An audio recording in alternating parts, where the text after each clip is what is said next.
Music is what I live for. As a violinist and an entertainer, I'm inspired by my audience. I want to engage, connect, and surprise you. My craving for innovation, self-expression, and artistic freedom led me to break free from classical tradition and search for my own style. During that search, I performed solo works, as well as with chamber ensembles, symphony orchestras, jazz bands, my favorite DJs, hip-hop artists, even a human beatbox. Today, I'm proud to be a part of Bonafide Music label. I will be releasing my album this month. I was born in Riga, Latvia. My grandparents were professional musicians. Around my 5th birthday, my grandmother showed me this tiny little violin, and she said, "Would you like to play it?" Of course, I fell for it, and I said yes. I entered conservatory prep, and it wasn't all unicorns and rainbows. I have to thank my mom, she's here today, for supporting me throughout all these years. My earliest musical memories are not only of classical music, not only Brahms, not Tchaikovsky, not Bach, it's also of pop music. I loved electronic music. I was fascinated with the synthesized sounds and repetitive form. At 16, I moved to the United States. I was discovering a new culture. I was trying to figure out how I fit in and where. Chicago is an amazing city. It is culturally and artistically vibrant. I've witnessed so many incredible live performances, such as Ravi Shankar, Paul McCartney, acts like Fuerza Bruta. They all left a mark on my journey. Upon graduating from music school, I realized that after 20 years of violin studies, I learned how to perform someone else's music, yet something was missing. I was ready for more. Truthfully, I was afraid to find out if I'm able to produce something unique and original. I pushed through. I found my voice. I discovered genres that spoke to me. I loved electronic tango, electric swing, moombahton, experimental music. All those experiences led me to improvisation.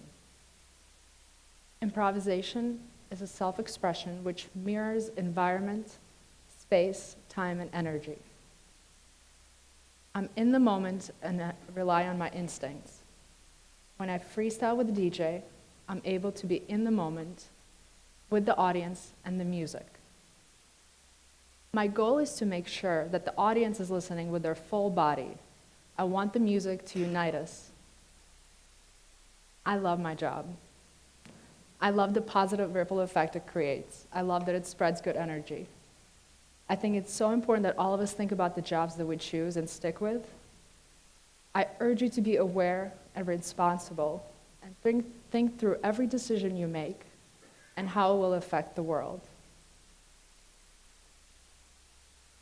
At this time, I would like to welcome to the stage my friend and music producer, Zach Fox. Zach worked on my first original track, and he inspired me to record more. Zach and I have a special performance for you, but first, let's hear from Zach. Thank you, Kat. Hello, everybody. So we've heard music be coined as the universal language, and I certainly believe that to be true. I think it's fascinating that an artist can set an intention and we can hear his intention or we can feel his intention. We can experience the emotion that he's trying to effectively express throughout that song. And I also think that music as a language has an infinite amount of dialect. I think it's really neat that somebody like Katarina, who's been playing violin for 20 years, can have a conversation musically with somebody like myself with no training, with no hours spent in a Latvian conservatory. But I can pick up a guitar and I can pick up a piano and, well, not pick up a piano, but I can play the piano. It'd be really cool if I could lift a piano. But we can communicate effectively with just improvising. We can feel what intervals are going to be the right step. We can predict each other's next move. And as a music producer, that's what I love most about my job. It's a lot more than just pressing buttons and turning knobs and coaching performances. It's about getting inside an artist's head and saying to them, what do you want this song to look like? What do you want this song to feel like? And I've had all kinds of things. I've had artists say, I want my drums to feel like a monster truck. I want this bass to be heavy. They use all kinds of adjectives. I've had even, I want my guitar to sound fluffy. I want my voice to be like cotton balls. And as a record producer, that's what I do every day. I make cotton balls. It's wonderful. And today, that's what I want to do with you. So my first memory of feeling music was from when my mom would sit on the edge of my bed and she would accompany a lullaby with her acoustic guitar. And that was the first time I ever felt a song. I've heard songs my whole life, but that was the first time I really felt connected and felt an experience and felt an emotion from it. And she was a very accomplished songwriter, and I would study her process. I would just lay on the floor, whether it was in the kitchen, the recording studio, the upstairs area, and I would ask her, where does these songs come from? And she'd say, for me, there's two places. There's here, and there's here. And they sound different, and they feel different. And I just took that, and I used it in my craft today. And as I went through high school and I learned how to play some of my favorite band songs, I really wanted to express myself and write my own music. And again, with no training, I relied on what felt good. I started to understand how intervals could play with one another. I started to develop a sense of melody, and I started to realize that certain chords created certain reactions in people. How a chord can sound scary, or sound happy, or make you feel sad. And that truly was exciting for me. So now I apply that back to my craft, and I see sounds.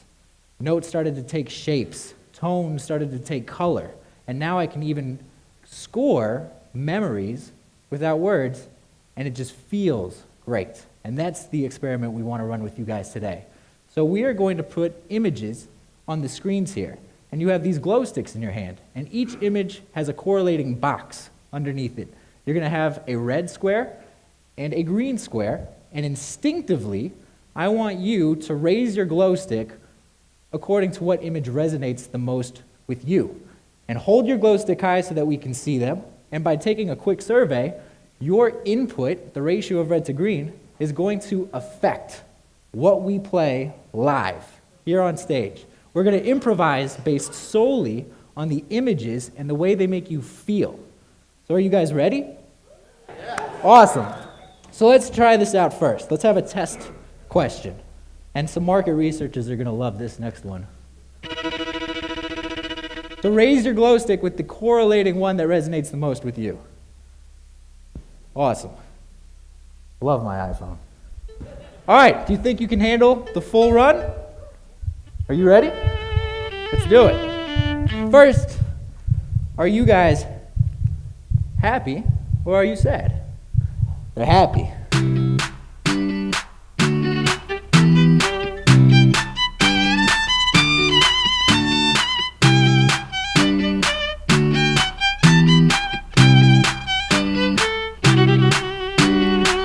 Butterfly or a jet? Oh, it's a butterfly.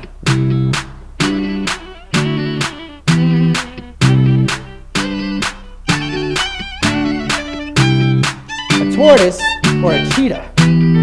Ooh, a cheetah.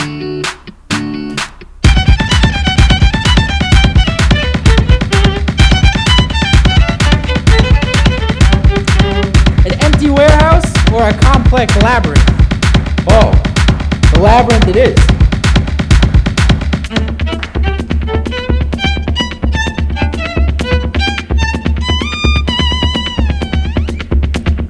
Earth or Mars? After the great adventures.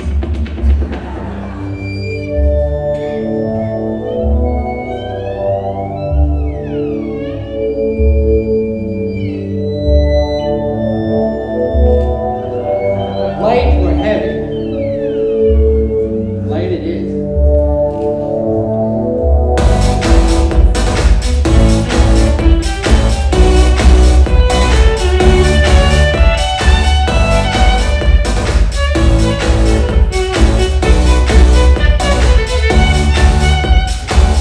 Put your glow sticks down. And if everybody can stand up.